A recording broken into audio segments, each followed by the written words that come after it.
Hey guys, welcome back to the channel. So I wasn't going to do this video, but after doing some research online and just trying to see other ways how people's doing it, it looked like there was a lot of unanswered questions on forums and such. So I'm going to show you how I'm going to do this, and maybe, hopefully, it'll help you guys.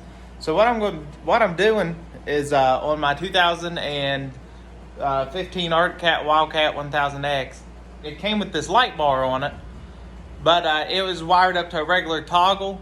And I was wanting to put these rocker switches in. So I got this off Amazon. And it's a 3-position rocker. The reason I got a 3-position is because this light bar is a dual color light bar. So meaning that it's got the white LEDs and then it's got the amber running lights. So you come down here and you've got 3 wires coming off of this light bar. So on mine, it is a auto feel light bar. You've got the red, a white, and a black. So your red is going to be your constant power. This is what's going to supply power to this bar all the time. So with it, I've got it ran back. As you can see, I've teed it together here into a terminal. Then this brown wire runs back through my rig and goes back to the fuse box that I've installed. So you see it right there on the left. It's on a 20 amp fuse. So these other 2 wires, this which is the colors I've got coming off is green and black for what I had here. These wires will basically be a ground, and when you ground the white one out, it'll turn your white lights on.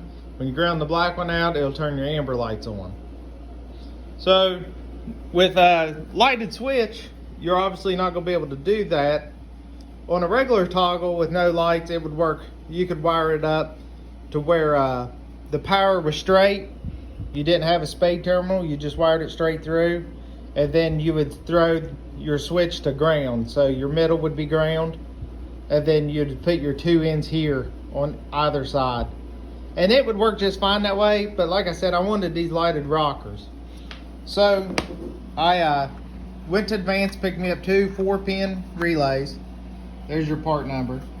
And I drawed up a diagram here to show you a little bit what I'm going to do, but I'll show you the process along the way. So, you see my LED bar, white, red, and black, and then my rocker switch.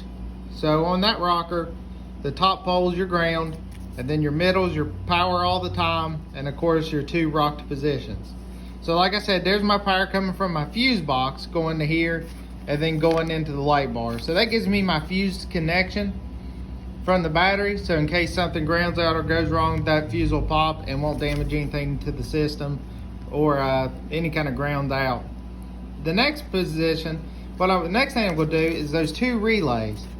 So in these regular 4-pin relays, you've got the coil and then the switch basically. So on these relays, you're 85, which they're numbered on the bottom of the relay. If you can see down in there, you can see the numbers. So they're wired, or they're numbered. So my 85 on both relays, I'm going to take to ground. Well, on the 86 side of the relay is where I'll put the power coming from the rocker switch. So when you fire the power from here, it's going to go put the power to the coil, which will pull this contact shut. Well, in this contact, you'll see I ran it to 1 on each side of the relay up here. So what that's going to do is, on this 30, I'm going to run a wire to ground. So I'm going to share a common ground between these 4 connections. So when this coil's fired and it magnetizes, it's going to pull that switch down and throw this to ground and should turn on the light bar. Thus, my switch will still light up and work, and I can do this safely and should be able to have a good, long-lasting, functioning light bar and setup. So let's go ahead and get started on this install. Now, beforehand, I went ahead and made my connections here. I still, like I always, use these Tycon soldered connections, and then the shrink wrap over, or heat shrink over top of them. So I've just got all this hanging out right now because you want to put all this together, make sure it works, and then we can put it up and tidy it up inside the dash where you won't see it, and put the rocker switch in. So with those connections made, now I'm gonna go ahead and grab my switch, and I'm gonna go ahead and make all these first connections on it. Okay, so it's wired up. Let me try to walk you through this mess the best I can. So this is wired up to exactly how this drawing is. So you got, let me rearrange here so this ain't confusing. So here's the switch. Let's start with it. So from the switch, here's my light bar coming down. There's the 3 coming off of it, just like in the drawing. So your white, red, black. So let's trace the red, which becomes this white one. And it goes down into the middle, and this wire traces back out to my fuse block. So when the power goes on it, it's going to be power full time to the center. When I switch between these two, it's going to throw power to these relays. So there's relay 1. You see it jump to the switch, and then relay 2 on the other side of the switch. So both of those go into your 86 side of your relay, because that's the one side of the coil. Now this is where we get into the grounds. So the ground on the switch only controls the lights for the switch. That's solely for it. So it's going to be a chassis ground. Then we're going to go over to these, and you're going to have 4 ground wires all together. So 2 on one relay, 2 on the other relay. So I'm going to tie them all to a common ground that I'll put up under my rig, probably right there on that plate that's holding the brake master cylinder. So what this does is, on each relay, your power comes in, this is grounded, so that's your coil, is 85 and 86.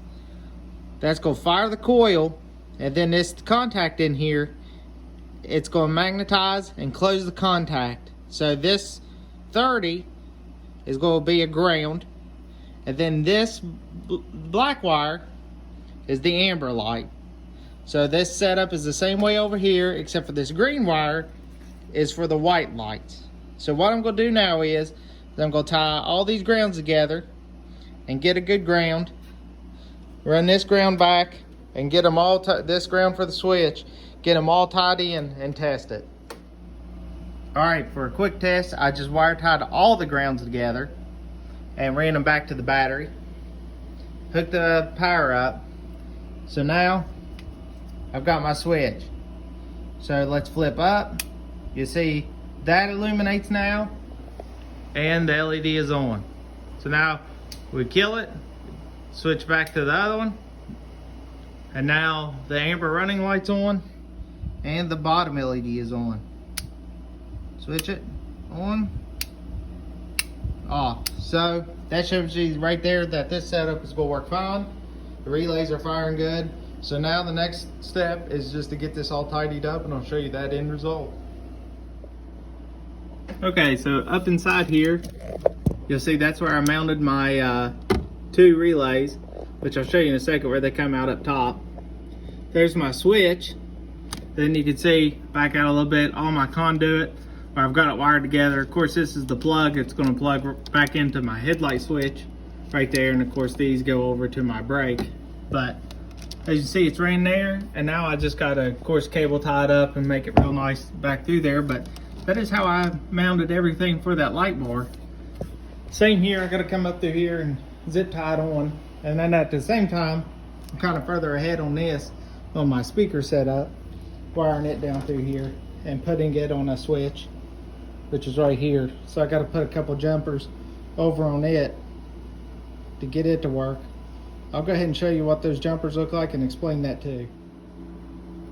This switch came with these jumpers in it, so if you're looking to buy a rocker switch, you might want to try to look at one that comes with these jumpers, because it's going to make your life a lot easier. So on the top of the switch, which is towards the up position, you'll see these are the grounds. So it's tying these 2 together. So one's going to be, what this is doing is time for your lights, because this does have 2 LEDs in it. So this is grounding for your lights. It just ties them two in the one common ground. Here, you'll see you've got this jumper on the power, and then this one up top is going to your battery. So it's going to be running those LED lights, which is these two. And then when you switch it, this is going to be the output to the sound system in my case. So these jumpers, like I said, you get a switch with one in it. It's going to make your life a lot easier, because then you're just going to have these wired connections you have to go to. But I've got all that ran, and I'll put it all together and just show you the final result of everything together and this buggy back ready to rock. Alright guys, so that's everything on the install for this light bar. You can see it mounted on top of the rig there. Sorry that I didn't get any photos of the dash with the switches in its place, where they mounted just like the factory ones, or even this working and how bright it looks, because I actually had this thing, it sold before I even got this light bar finished. So the moment that I got this thing together, it was out the door. I didn't even get a chance to get the pictures taken. But if you guys have any questions, just drop them down below in the comments. And if you would, just go up there and hit that subscribe button and follow me on Instagram at MustangJackson67. So, again, comments, questions, anything, drop them down below, and I try my best to get back to you. But until next time, let's keep building.